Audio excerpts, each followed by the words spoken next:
Hello everyone, and welcome back to Beacon Pines.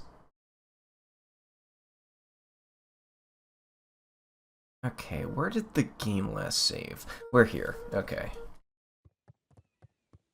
Yeah, we're just here now. Can I check anything else here?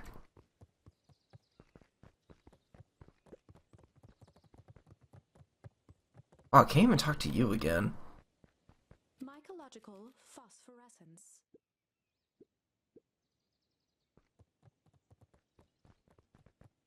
The entire top level of the library was devoted to comics, most of which. I think that's repeat dialogue. Weird that I don't get the prompt to examine them? I don't know. This is a dang nice library. Thanks, we work hard on it. Aren't you a little too adorable to be a librarian?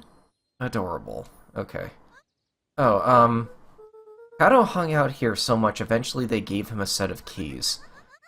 I just keep an eye on the place for Miss Novak sometimes. They got you working for free. It's quiet and I get access to all the books I can read. What more could a person want? Fair enough. What can I do for you all? We need a favor. I already told you in Rolo.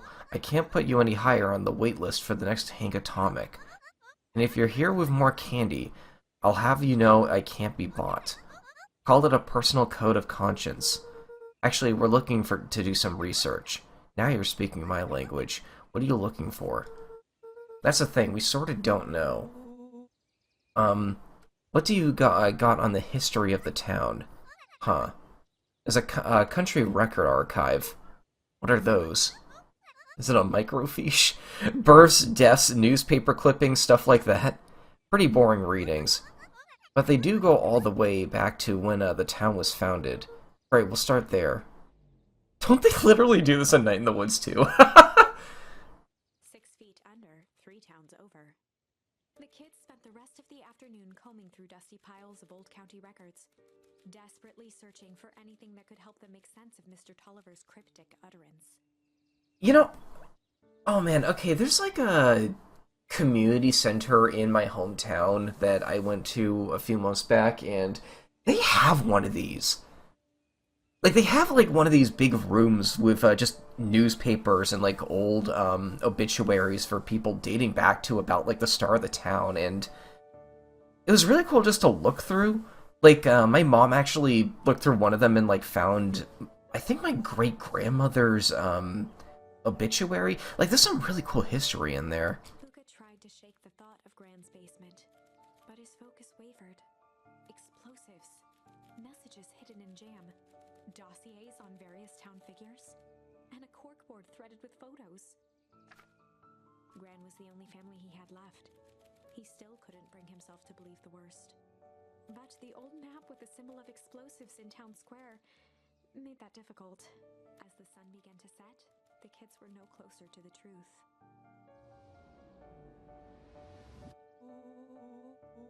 If I have to read any more records, I'm gonna, my eyeballs are gonna pop. We have to keep digging. If I dig around world, another word, if I read another word, I'm gonna end up in one of these asinine death records. Rollo Cotto lived a full and wonderful life, till he read so much boring crud that his brain oozed out of his ears. His book with an assertive nod. If you got a better idea, spit it out. You sound like my sister. Keep pushing your luck, pal. And it won't be boring country records that kill you. I'll put you in the obituaries myself. Under his breath. You're a country record? Really, that's the best you've got?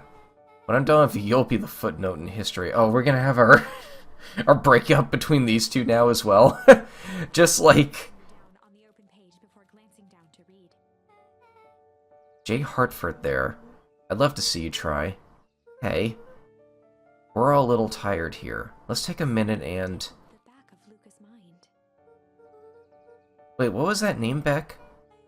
In the obituary, Jay Hartford. From the Brookville Tribune 8 years ago. That can't be right. What is it? Jay Hartford. That's my grand's name, Juniper Hartford. Maybe there were two Jay Hartfords. Mrs. Hartford is survived by her young daughter E. Hartford. My mom's name is Eleanor. Okay, this is getting creepy. It's not our grandma. if if your grain is 6 feet under 3 towns over, then who am I living with? In the air. Alright, gang, I gotta close up for the night. Rubbed her eyes. How late is it? Almost 10. That's late for a library to stay open. Oh crap, Pa's gonna kill me. I gotta go. Yeah, my parents will be worried sick. Okay, let's meet up as early as we can at the festival tomorrow. What are you going to do about the unconscious man in your basement? I'll think of something.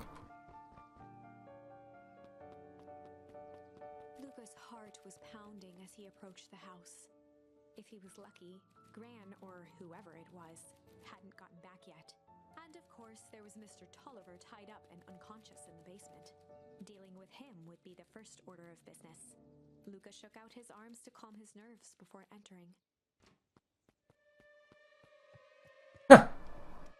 My god, the horror stings. Still, tempering his breath and to listen closely. She was asleep. His only hope was that she hadn't found Mr. Tolliver before dozing off.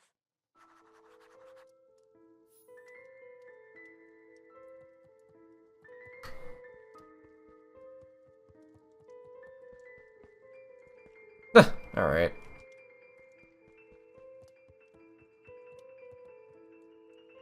Oh, why? It's still open.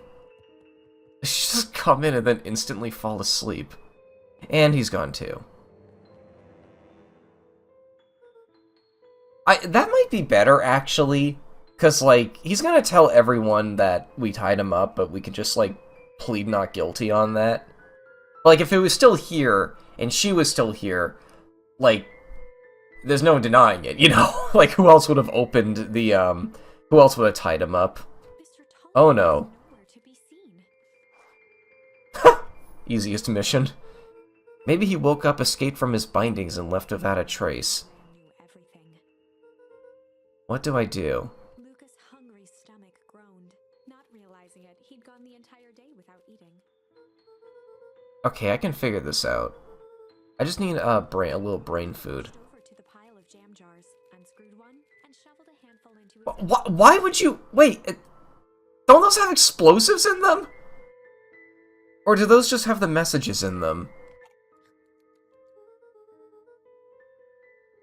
I'm afraid your jam delivery will be delayed. to read the label. Yes, let's leave more evidence while we're here. Mr. Nuncreed. Okay, now I can think. So if Gran... Actually, no, Rulo had some jam earlier. I think I'm confusing the jam... Explosives can be a liquid, right? I don't know. I think I'm confusing stuff again. So if Gran knows we tied up Mr. Tolliver, I'm screwed. If she doesn't know, then I need to play it cool.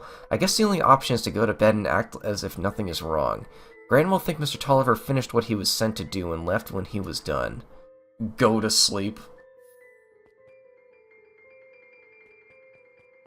Is there no food up here? Why would you just eat a handful of jam? I don't... Uh-oh. Gran? Okay, stick to the plan. Go to bed and play it cool. As Luca climbed the final stair, the emotion of the day dragged heavily on him. That's gonna be hard. We sleep in the same room. His legs weakened. His stride began to falter. He tried to grab for the railing to steady himself. Something was wrong. Come on, legs. Just a few more steps.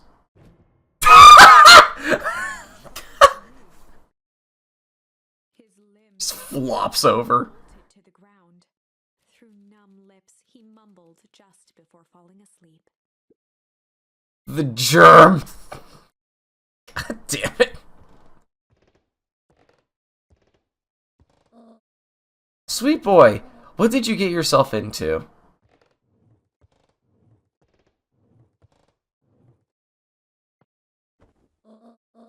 Rest now, let me handle everything.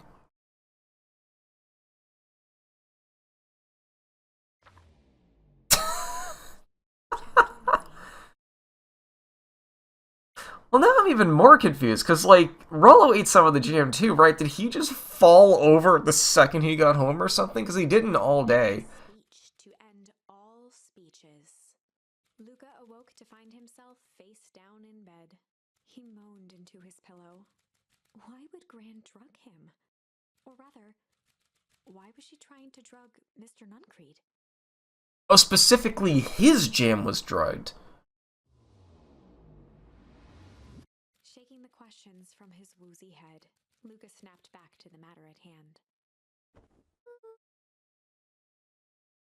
That's making me think that Mr. Nuncreed, like, isn't exactly working with Gran. Okay. The festival. That's actually an interesting, like, twist I'm hoping they go somewhere interesting with. She's probably not home.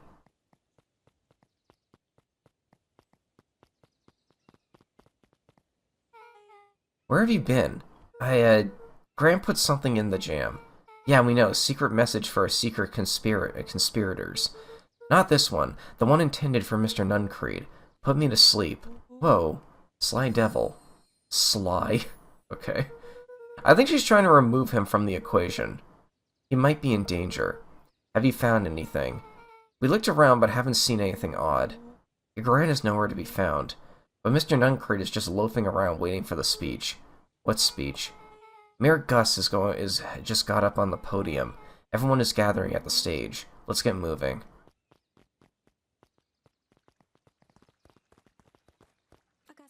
Everyone is here. I want to see if there's any characters I don't recognize. Of course, there are multiple clipboards again. Those rabbit children look very out of place. They look like they're from a completely different game. I see Dawn there. I see the Ice Cream Man. Is that Fishing Kid I like here? Yeah, he is in the top right, or at the very top there. Is this thing... hello, Beacon Pines. I'm Augustus Valentine, your mayor, and... I suppose you already know that. Oh yes, before we get started, I just wanted to take a moment to recognize someone who couldn't be here today. Is Gran not here? This town wouldn't be where it is today without my father, Sharper Valentine. Oh. Well, Gran isn't here either. So I thought we could begin with a round of applause befitting such a great man. Even that's more on the old cougar, codger? I forgot what that word meant. Deserved. Right, where was I? Bounded on the stage with the energy of a preacher at a big tent revival. Gus Valentine, everyone. Hearty slap on the back and motioned him off the stage. Let's hear it for our mayor. What a great turnout. Ah, heck, I didn't prepare anything, but I suppose I could say a few words. Would be a shame to waste such a beautiful podium. Kerr pulled a thick stack of note cards out from his vest. But wait, the music! Community, conviction, commitment. These are the things we celebrate at Perennial Harvest. For us, these are the pillars of the bridge to a better tomorrow. But I think it's time to add a new pillar. Change. Change is a powerful thing. It's exonerable, unavoidable, and undeniable, and I am dadgum thankful for it. Change is a reason we're all together today. It's hard for me to believe that it was only 4 years ago when fate brought me here. A simple business trip which brought me to a small town which would change my life forever. You know what? From the second I set foot in Beacon Pines, something about this place held me captive. You see, change represents opportunity. It represents potential. It was change that helped me recognize the potential of this place. To see that the people of this town, despite suffering great loss, still held on to the thing that made them special. Community, conviction, commitment, change.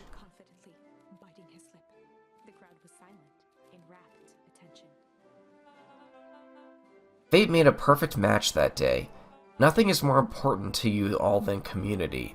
And Perennial Harvest is a community first and foremost. We're a family here at this company. The only way you made it through the foul harvest was an unshakable conviction. A conviction that a better tomorrow was just over the horizon. Perennial Harvest was founded on the conviction that we are that horizon. This festival is a symbol of our commitment to each other. Began to build to a crescendo.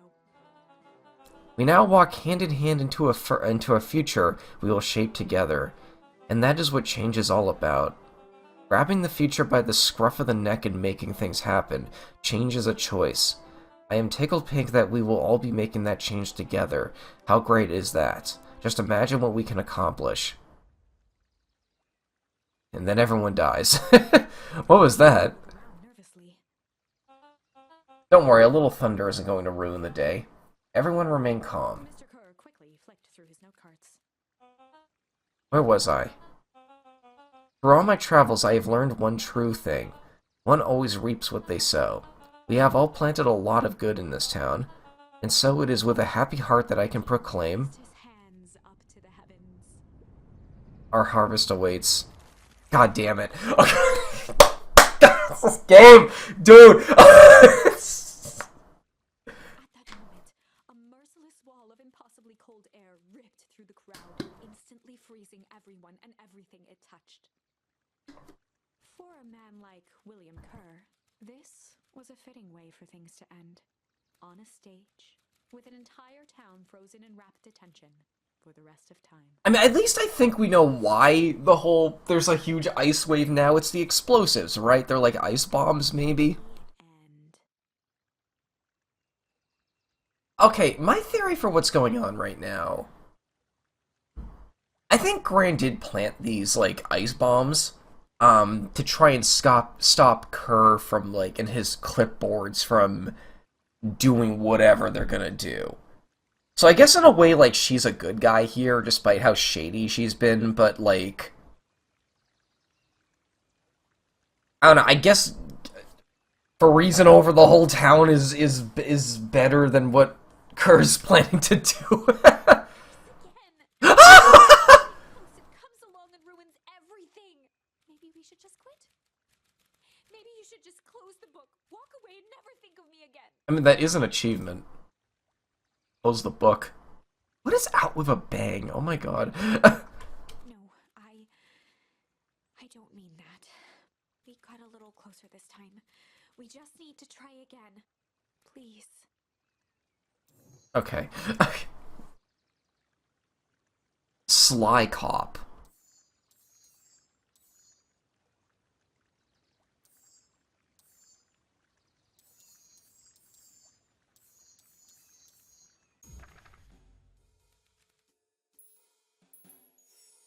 They'd run the classic good cop, sly cop interrogation. Luca and Rollo ducked behind a barrel, leaving Beck to her task. With a Aw. Oh, we gotta let Beck do this. Oliver. What? What's going on here? You're that, Modwill girl. Please call me Beck. Sorry about all this. Down and shifted a bit, testing his restraints. It seems there's been a mix-up. You see, I'm down here for the same reason you are. Ooh! Juniper sent you here. Herself before letting the surprise manifest on her face. She'd already gotten him to reveal his relation to Gran. This was gonna be easy. You know how Juniper, is with her precautions. Operation Sparkplug has us all on edge. I guess she thought you needed some backup. But she sent a child? What better way to avoid prying eyes?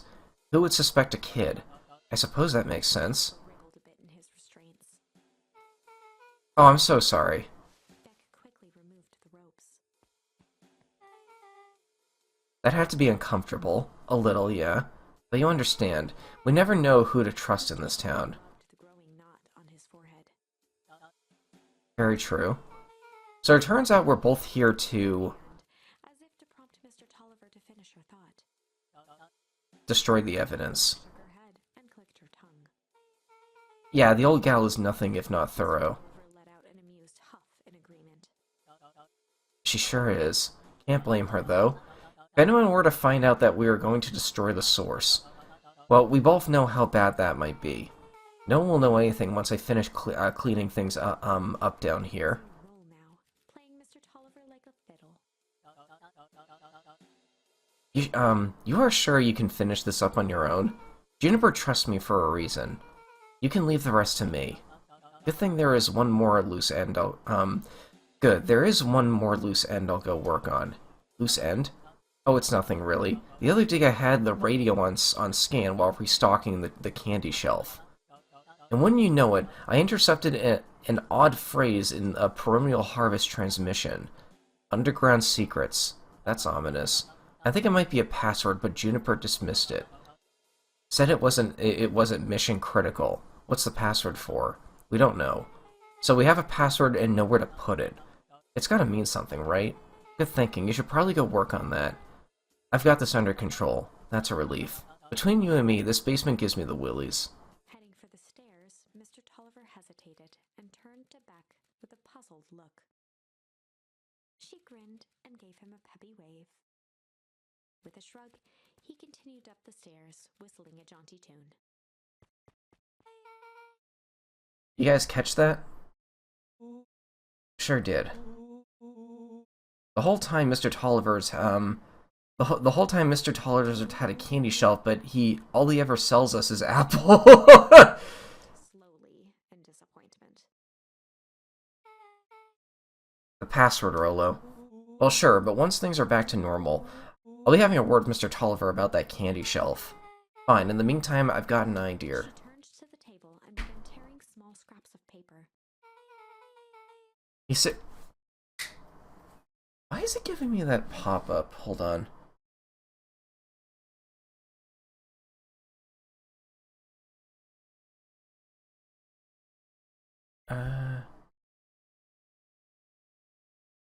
There we go.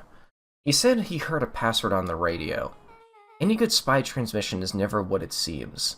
Marked each scrap of paper and leaned back. We need to find the hidden meaning.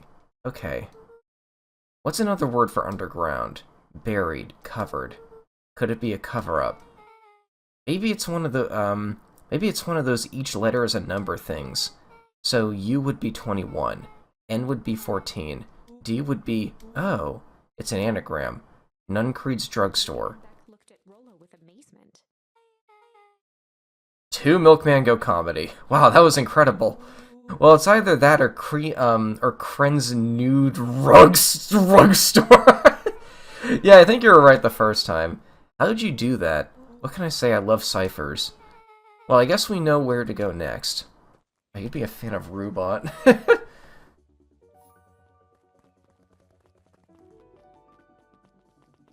Oh, hello. You scared me half to death. Sorry. You kids haven't seen Mr. Tolliver around, have you? No? You got me waiting around like the last slice of pie. I swear that man would be late to his own funeral.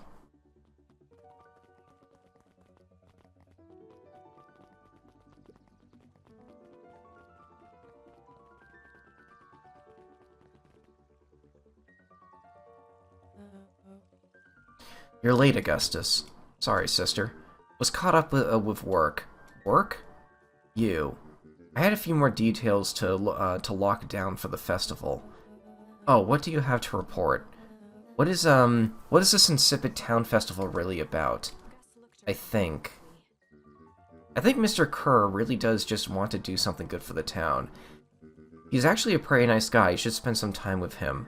I didn't pull strings installing you as a mayor so that you could make friends. Your job is to help me figure out what Kerr and Perennial Harvest's true intentions are with this town. We have a responsibility. This is our father's town. Was. Excuse me? This was our father's town. He's gone, Eris, and he isn't coming back. Father left us with nothing but problems. Mr. Kerr came here and offered to help us. We accepted that help. We didn't agree to them turning Father's warehouse into a toxic dumping ground. That is just a temporary arrangement. The glow can be seen from our damn backyard. They are dumping their nasty little secrets on us. When this all inevitably goes wrong, who do you think will be blamed? Cry hung in the air. We have a new choice to make now, sister. This town is going to change whether we like it or not. Are we going to choose to be a part of that future, or be forgotten in the past? It's a shame. Father named you Augustus, but you will always be just a Gus. Good night, Eris. I'll see you at breakfast tomorrow.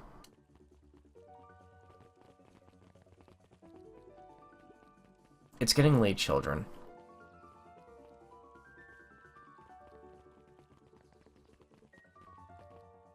I think this is our first time going in this building.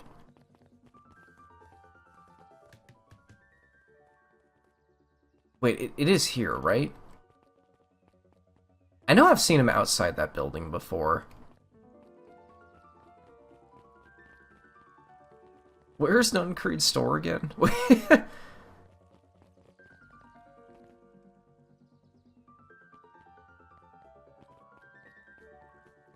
Might as well check. Nope, okay.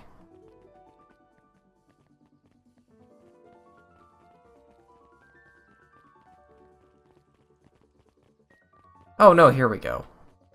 Yo, we still know barely anything about you. Solomon stood proudly at the entrance to the drugstore, holding a brown bag overflowing with black licorice. Hey, Solomon. We're looking for Mr. Nuncreed. Is he still in there? I'm afraid not. Then where do you get that candy from? You might say we had an arrangement. Shoveled a surprising amount of licorice into his mouth. Sometimes it's the small pleasures in life. Though we might not always have family to rely on, licorice has never let me down. Well, I can't say licorice should be my first choice, but whatever floats your boat, you can tell a lot about a person by their choice of confection. Oh yeah, I guess. I like sour gobs. I'm certain you do. I always wondered why Mr. Nuncreed kept licorice in stock. You must eat enough of it to make it worthwhile. There are many ways to earn loyalty. For some, it's as easy as cold hard cash.